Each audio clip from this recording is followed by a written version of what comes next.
Top TV, Truth of the People. A very good evening to you and welcome to Capital Desk Live on Top TV. When you know it's 4 p.m., we take a look at what has been happening in the world of business. My name is Abel Nikanero Masete, and as we usually do, we take a look at the financial markets as well as NSE performance today.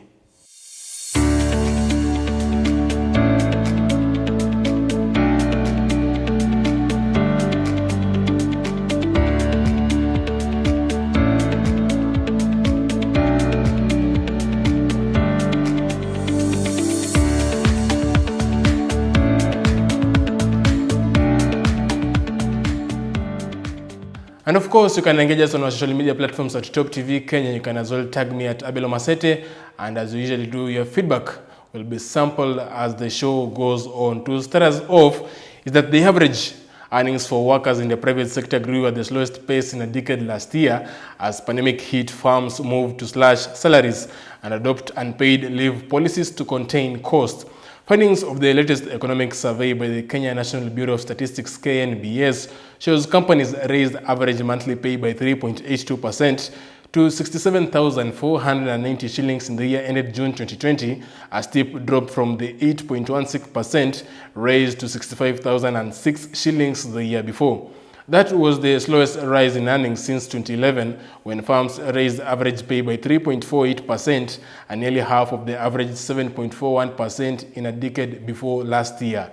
Employers are warning it will take years for pay rises to return to pre-pandemic levels, with firms struggling with elevated costs largely due to uncertainties brought about by COVID-19. The Federation of Kenya Employees (FKE) said persisting instability in global supply chains and increasing global oil prices had saddled firms with a high cost of materials and further raised the cost of operation. Budget airline JamboJet has launched flights to Goma in the Eastern Democratic Republic of Congo as it seeks expansion in the vast Central African country. JamboJet, a subsidiary of the national carrier Kenya Airways, made the inaugural flight on Friday, becoming the first airline to directly connect the capital North Kivu province and Nairobi. It will be flying twice a week to Goma from its hub at the Jomo Kenyatta International Airport in Nairobi. The company's officials said the frequency could rise to 4 per week if traffic permits. The flight takes 2 hours, that is, of course, one way. JamboJet wants to increase its fleet and link Nairobi to other cities in the DRC, but the choice of Goma as the first city is justified by the economic and tourist opportunities that North Kivu has. Of course, this news coming to you courtesy of the Business Daily. And finally, suppliers and distributors of liquefied petroleum gas, commonly known as LPG, have been allowed to mutually exchange their cylinders for a period of 5 years.